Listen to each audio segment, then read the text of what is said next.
तो आज हम आपको मिलवाने जा रहे हैं यूपीएससी परीक्षा की सेकंड टॉपर जागृति अवस्थी से।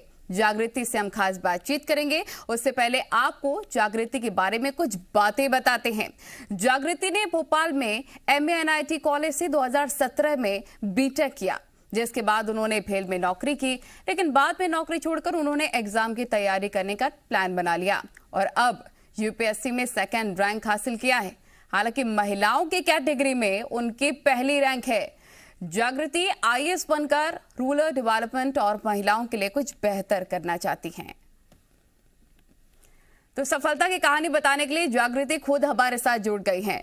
जागृति, सबसे पहले जी मध्य प्रदेश छत्तीसगढ़ की तरफ से इस उपलब्धि के लिए आपको बहुत बहुत बधाई।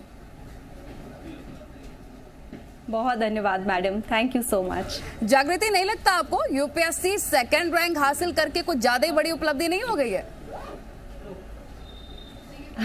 बिल्कुल मैम, बहुत अनएक्सपेक्टेड था और बहुत अच्छा लग रहा है। Hard work has paid of, तो मैं बहुत खुश हूँ।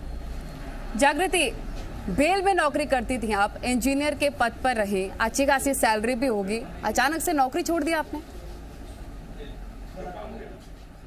मैम, जब मैंने ज्वाइन किया था तो उसके थोड़े दिन बाद मेरे मन में आने लगा कि एक और डाइवर्स सर्विस का पार्ट बनना है। मैं अपने आसपास देखती थी, कॉन्ट्रैक्ट लेबर को देखती थी, महिलाओं को देखती थी और लगता था मैं इनके लिए कैसे और क्या कर सकती हूँ।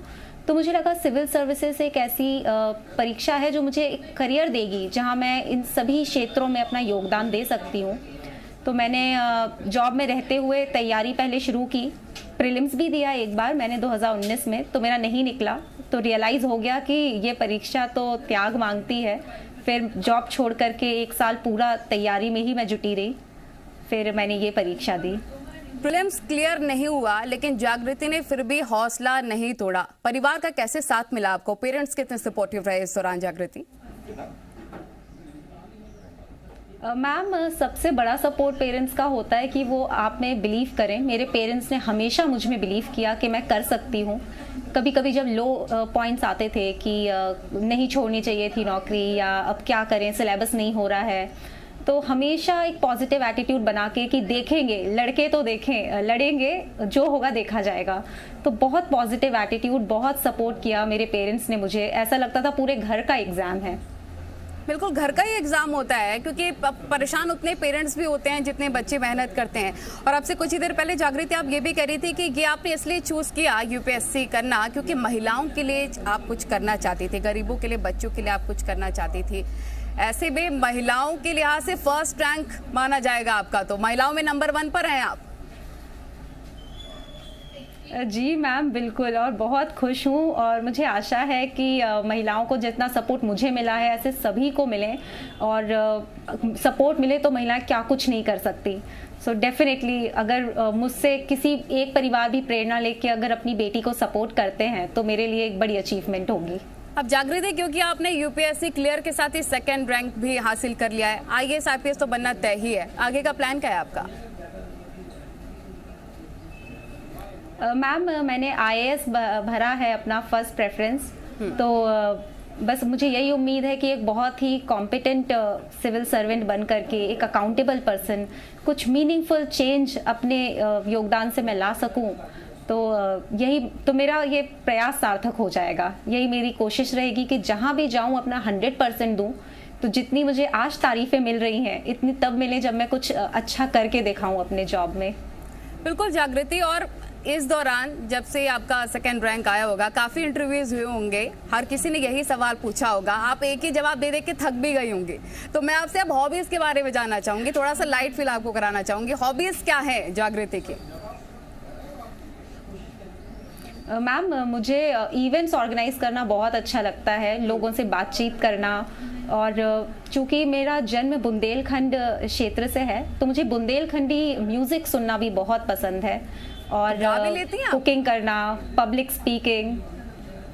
मैम, गा तो नहीं पाती हूँ लेकिन सुनने में मेरी बड़ी रुचि है। थोड़ा सा जागृति, आज तो बनता है, थोड़ा सा गुनगुनाना चाहिए थोड़ा सा आपको। मैम, मेरी कोई ट्रेनिंग नहीं है म्यूज़िक में, और तो मैं पता नहीं कैसा कर पाऊंगी। प्लीज 2 लाइन, क्योंकि देखिए सेकंड रैंक हासिल की है आपने, हम भी बहुत ज्यादा खुश हैं आपके साथ, सेलिब्रेट करते हैं ना इसको। 2 लाइन पंक्ति बुंदेलखंडी गाने की। जी। लागे बुंदेलखंड प्यारो मोरी गुइया, लागे बुंदेलखंड प्यारो मोरी गुइया, ओरछा में बिराजे राजा राम, ओरछा में बिराजे राजा राम। इतना ही मैम अभी याद आ रहा है। अच्छा गा रही हैं आप तो। आप जागृति कह रही हैं आपको गाना नहीं आता है, आप तो मल्टी टैलेंटेड नजर आ रही हैं पूरी तरह से। आज का दिन तो सेलिब्रेट आप करिए ही, लेकिन हम आपके बारे में पूरी तरह से जानना चाहते हैं। अब तक क्या कुछ रहा, क्या कुछ आपकी करियर में मेहनत के साथ साथ आप यहाँ तक पहुँची हैं, लेकिन खाली टाइम पे क्या करती हैं? कुछ रुचि है मूवीज वगैरह में? फ्रेंड्स के साथ कभी आप बाहर जाती हो? इंटरेस्ट क्या है आपका? मैम बाहर तो इतना नहीं जाती थी, पहले तैयारी में लगी रही, फिर कोविड भी आ गया। लेकिन हाँ, घर पर अपने माता पिता के साथ समय बिताना और वेब सीरीज कभी देख लेना, तो ऐसे ही थोड़ा बहुत हो जाता था। ज़्यादा टाइम तो नहीं मिलता था, लेकिन हाँ घर पे अपने भाई के साथ कभी थोड़ा बहुत खेल लिए तो फिटनेस भी बनी रहती थी। तो ऐसे ही मेरा हल्का फुल्का टाइम निकलता था। अच्छा, फिटनेस पर भी आपका पूरा फोकस है। भाई को भी हमने कई इंटरव्यूज में साथ देखा, आप दोनों हमेशा साथ में ही रहते थे। भाई काफी सपोर्टिव रहा। भाई का क्या कहना है दीदी को लेकर? बिल्कुल मैम, बहुत सपोर्टिव रहे हैं मेरे साथ, और बस यही कहता था जब नौकरी छोड़ी कि सपनों को पूरा करने के लिए त्याग लगता है, आज करो, हिम्मत दिखाओ और मेहनत करो, ज़रूर होगा। और इस बीच में भी क्योंकि कोचिंग वगैरह तो सब बंद थे, तो मॉक टेस्ट प्रिंट कर करके देना, फिर एमसीक्यूज चेक करना, बहुत सपोर्ट किया उन्होंने मेरा। अच्छा, कुछ आपके इस उपलब्धि के बाद कुछ प्लान चेंज हुआ है भाई का? कुछ मोटिवेशन ज़रूर आया होगा, कुछ सीखने को ज़रूर मिलता है बहन से भाई को? एक्चुअली नहीं मैम, वो MBBS कर रहे हैं, सेकेंड ईयर में है, तो वो तो यही कहते हैं मैं अपनी फील्ड में बढ़ना चाहता हूँ, मुझे सिविल सर्विसेज नहीं करना, I want to be a medical servant. तो उसका तो पूरा फोकस अपनी ही फील्ड पर है। क्योंकि अब इसके बाद देखिए जागृति, आप एक जिम्मेदार पद पर जाने वाली हैं, एक ऑफिसर बनने वाली हैं। जो आपका सपना भी था वो साकार होता हुआ नजर आ रहा है। बहुत आसानी के साथ क्रैक हो गया, सेकंड रैंक आ गई, या कड़ी तपस्या जरूर होगी इसके पीछे?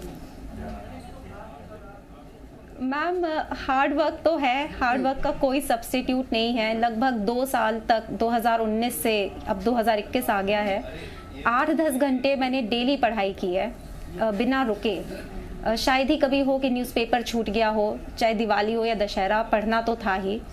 तो हार्ड वर्क तो है, लेकिन साथ में एक स्मार्टनेस रही। मैंने 1 महीना बैठ करके एग्ज़ाम को समझा, सिर्फ एग्ज़ाम के सिलेबस को, एग्ज़ाम की मांग क्या है उसको समझा, ताकि मैं एक स्ट्रैटेजी के साथ आगे बढ़ूँ। तो यही मेरा राय। मेहनत तो बहुत लगी, लेकिन जब फल मीठा होता है तो मेहनत लगता है कि सार्थक हो गई, तो इतना खलता नहीं है। बिल्कुल ठीक बात है। और आप कह रही हैं कि काफ़ी पढ़ाई में आप लगी रही, घर में भी टाइम शायद आप कम ही दे पाती होंगी। कोविड के टाइम पे भी क्योंकि लॉकडाउन था जागृति, तो कुछ आपने स्पेशल किया है? क्योंकि यूट्यूब पर देखिए कोई डेलगोना कॉफ़ी बना रहा था, कोई कुकिंग कर रहा था, इस दौरान आपने कुछ किया क्या? मैम कोविड के टाइम पे तो ऐसा कुछ खास मैंने किया नहीं, क्योंकि उसी साल प्रीलिम्स था, और प्रीलिम्स को लेकर के थोड़ा सा डर बना हुआ था पहली बार में ना हो पाने के कारण। तो ऐसा कुछ खास तो मैं एक्सप्लोर नहीं कर पाई। लेकिन हाँ, कोविड में थोड़ा एक ये रहा कि टाइम मिल गया एक्स्ट्रा आइसोलेशन में, और एक इक्वलाइज़र था, सभी लोग अब अपने पर ही थे और घर पे रहकर ही पढ़ना था, तो एक टाइम मिल गया था अच्छे से प्रिपेयर करने का। लेकिन पेरेंट्स ने नहीं बोला कि अधिकारी हमारी बेटी को डिस्टर्ब ना किया जाए, पढ़ाई करने दिया जाए? मतलब सपोर्टिव है पेरेंट्स की, अगर कोई बात नहीं करी है ना? बिल्कुल मैम। 2019 जब से मैंने तैयारी शुरू की है, मैंने घर में एक गिलास पानी का भी नहीं उठा के रखा, और ना ही कोई मेरे से कहता था। बहुत सपोर्ट किया है, और अब देखिए उसका नतीजा भी दिखने लग गया है। हमारे सामने आज अधिकारी बेटी बैठी हुई हैं, और आगे चल के आपको उसी हम्बल, जैसे हम आपसे बात कर रहे हैं काफ़ी पोलाइटली हम्बल तरीके से आप में वो नज़र आ रहा है, वो झलक रहा है आगे। लेकिन ये रुतबे के साथ आप वर्क करना चाहेंगे, अग्रेशन के साथ, या फिर अपने पद पर रहकर उन चीज़ों को समझेंगे? क्योंकि ऐसा होता है अमूमन जागृति कि हम उस पद पर होते तो हमारे अंदर वो अहम भी आ जाता है। मैम मैं तो पूरी कोशिश करूँगी कि एकदम हम्बल रहूँ। जितना हम अपने ग्राउंड से जुड़े रहते हैं उतना ही हमारी पर्सनालिटी के लिए भी बेटर होता है। और वैसे भी आजकल एग्रेशन का शायद अब ज़माना चला गया, अब माइल्ड ब्यूरोक्रेसी का ज़माना है, tech savvy bureaucracy, citizen friendly bureaucracy. तो मैं उसी फील्ड में उसी अप्रोच के साथ आगे बढ़ना चाहूँगी। क्योंकि आप कह रहे हैं कि रूरल एरियाज में आपको अब दिलचस्पी है, वहाँ के लोगों की मदद करने के लिए, उनकी दिक्कतें क्या कुछ है समझना, और एक ऐसे ऑफिसर अगर आप बनेंगे, ऐसे ऑफिसर्स की बहुत ज़्यादा ज़रूरत है। वुमेन्स अगर इस फील्ड में आती हैं तो इमोशन के साथ काम करती हैं तो बेहतर होता है, लोगों से जुड़ाव भी बहुत अच्छा हो पाता है। क्या कमियाँ आपको नज़र आती हैं, क्या और लगता है करने की ज़रूरत है रूरल एरियाज में डेवलपमेंट के लिहाज से?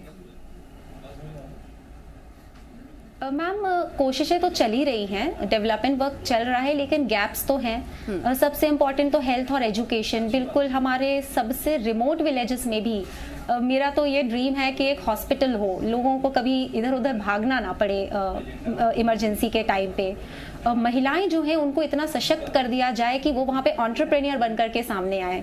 मतलब पूरे रूरल एरियाज में, हमारे विलेज में विमेन एंटरप्रेन्योर्स का दबदबा चले, ऐसी मेरी एक विजन है। तो हम सोच सकते हैं जागृति हॉस्पिटल भी होगा जहाँ पर अच्छे से सुविधा के साथ इलाज करा सकते हैं गरीब लोग? बिल्कुल मैम, मेरी तो इच्छा है कि मैं कुछ मीनिंगफुल चेंज करूं, कुछ कंट्रीब्यूट करूं। सोसाइटी ने हमें इतना कुछ दिया है, एक प्रिविलेज्ड परिवार में पैदा हुए, तो हम भी सोसाइटी के लिए कुछ रिटर्न में कर सकें। अच्छा जागृति, ऐसा होता है कि जो पेरेंट्स नाम देते हैं, कई बार बच्चे कोशिश करते हैं कि उसे सार्थक करने की। जैसा आपका नाम है जागृति, आप कह रही हैं कि जागरूक करना चाहती हूँ मैं आम लोगों को, गरीबों को, महिलाओं को।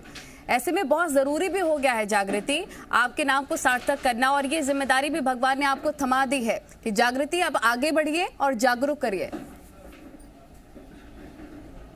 बिल्कुल मैम, मैं तो यही चाहूँगी कि मैं जहाँ कहीं भी जाऊँ और नॉलेज की जागृति, अवेयरनेस, इंफॉर्मेशन लेकर के जाऊँ और किसी के जीवन में एक अच्छा योगदान दे सकूँ।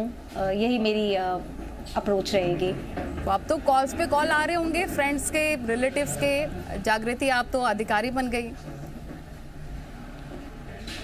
जी मैम बिल्कुल, बहुत मुझे खुशी हो रही है। सब लोगों की इतनी दुआएं हैं, इतना सपोर्ट रहा है, तो everybody is congratulating. I am very happy. आगे देखिए, आईएएस का आप कह रही हैं प्लान है आपका, उसके बाद भी पढ़ाई जारी रखना चाहती हैं, रिसर्च लगातार करती रहना चाहती हैं, या फिर अब हो गया सपना पूरा, अब कुछ नहीं करना है? अब मैम मैं अपनी फील्ड से रिलेटेड पढ़ूंगी। मैं जहाँ कहीं भी जाऊंगी, जिस भी क्षेत्र में मुझे मौका मिलेगा, पब्लिक एडमिनिस्ट्रेशन का काम रहने वाला है, उसमें मैं आगे पढ़ना चाहूंगी ताकि अपने काम में और बेहतर तरीके से उसको कर सकूं।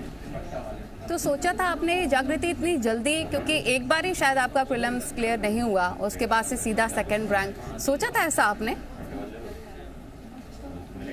बिल्कुल नहीं मैम, बिल्कुल भी नहीं। बहुत अनएक्सपेक्टेड है। बल्कि अब कल भी मुझे इतना डर लग रहा था जब शाम को रिजल्ट आया कि एक बार लगता था नहीं हो जाएगा, फिर अरे नहीं हुआ। तो प्रीलिम्स भी इस बार बहुत कम टाइम है, 15 दिन के अंदर ही प्रीलिम्स है। तो बहुत डरी हुई थी। तो जैसे ही रिजल्ट आया मुझे तो I couldn't believe my self. So it was very very happy moment.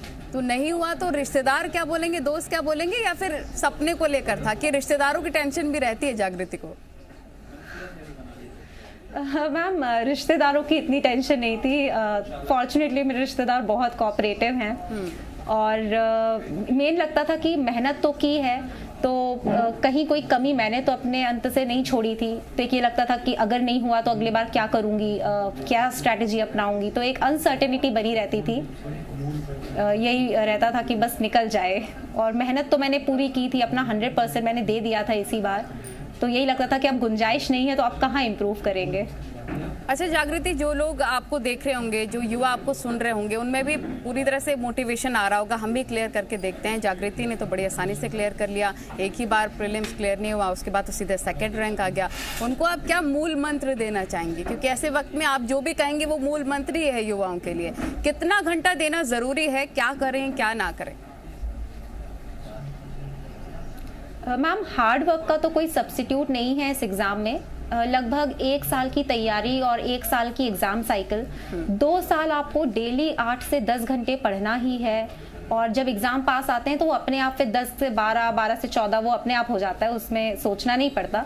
पर डेली पढ़ें और एग्जाम को समझ लें। कई बार हमें एग्जाम को समझने में तकलीफ होती है, तो हमारी स्ट्रैटेजी उतनी अच्छी नहीं होती, हमारे रिसोर्सेज सही नहीं होते। प्रीवियस ईयर क्वेश्चंस को देखें और हालांकि पूरी तरह 1 साल नहीं, मैंने BHL में भी थोड़ी बहुत पढ़ाई खुद से तो की थी, वो भले ही सफिशिएंट नहीं थी। तो लगे रहिए और बिल्कुल छोड़िए मत, एग्जाम को समझ लीजिए, आप ज़रूर कर सकते हैं। If I can, I think everybody can. It is not anything different. It is a level playing field. मेहनत का कोई सब्स्टिट्यूट है भी नहीं। और अक्सर हम जागृति कभी टॉपर से बात करें, हाल ही में हमने CA टॉपर से भी बातचीत की, उनका ये कहना था कि मैम हम पूरे तरह से आइसोलेट हो गए थे, हमने सोशल मीडिया से पूरी तरह से दूरी बना ली थी। आज के वक्त में जागृति क्या सोशल मीडिया से दूरी बनाकर पढ़ पाई हैं या फिर उसका इन्वॉल्वमेंट भी रहता था फ्री टाइम में? मैम एक्चुअली सोशल मीडिया अब इतना इंट्रूसिव हो गया है कि फिर आप उसमें लगे रहते हैं और कई बार कंट्रोल उतना अच्छा नहीं होता है सेल्फ पे। तो मैं भी सोशल मीडिया से मैं 2017 से ही दूर हो गई थी, जब मैंने अपना ग्रेजुएशन पूरा किया था तभी मैंने दूरी बना ली थी। और व्हाट्सएप वगैरह पे डॉक्यूमेंट्स एक्सचेंज करना, टेलीग्राम पे थोड़ा सा एक्सचेंज कर लेना डॉक्यूमेंट्स वगैरह और पेपर्स वगैरह एक्सचेंज करना। बाकी तो सोशल मीडिया मेरा उतना ठीक नहीं रहा, मतलब इन्वॉल्वमेंट। मेरा तो यही कहना है कि यदि आप में सेल्फ कंट्रोल है, आप उसका सही यूज़ कर सकते हैं। आजकल सोशल मीडिया पे PIB हुआ, DD न्यूज़ है, BBC, सब कुछ वहाँ पर है। तो अगर आप उसको उस तरह से यूज़ करें इन्फॉर्मेशन के लिए तो बहुत बढ़िया है। लेकिन अगर वो आपके लिए एक इंटरफेरेंस बन जाता है कि आप बार बार फ्रेंड्स के पोस्ट आते हैं, फिर हम उसे देख करके डिस्ट्रैक्ट होते हैं, तो उतना ठीक नहीं रहता। इसीलिए मैंने तो दूरी बना लेना ही उचित समझा था। यही इंपॉर्टेंट बात है। जैसे आप पढ़ाई कर रही हैं सोशल मीडिया के थ्रू, तभी कुछ नोटिफिकेशन आ जाता है व्हाट्सएप से या फिर किसी एक्टर एक्ट्रेसेस का कोई रील्स आ जाता है, तो माइंड वहां पर डाइवर्ट होता है। तो आपको एक्टर एक्ट्रेसेस में कोई दिलचस्पी तो आज सच है नहीं?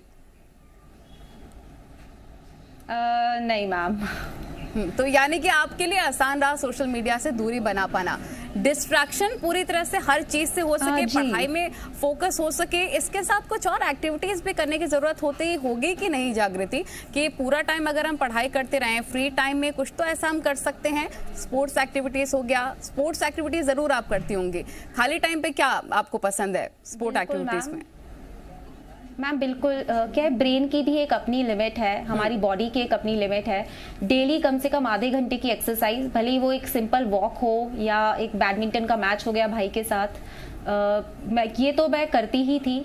और आप इन्वॉल्व होना तो ज़रूरी है कि आप पढ़ाई से हट करके किसी से बात कर ली, दोस्तों से, माता पिता से, कोई थोड़ा सा वेब सीरीज़ देख लिया, वही एक लिमिट में हो, क्योंकि ब्रेन का फिर आपके कुछ पार्ट ऑक्यूपाइड रहता है इन्हीं सब चीज़ों से, फिर वो पढ़ाई में इंटरफेयर करने लगता है, फोकस कमज़ोर होता है।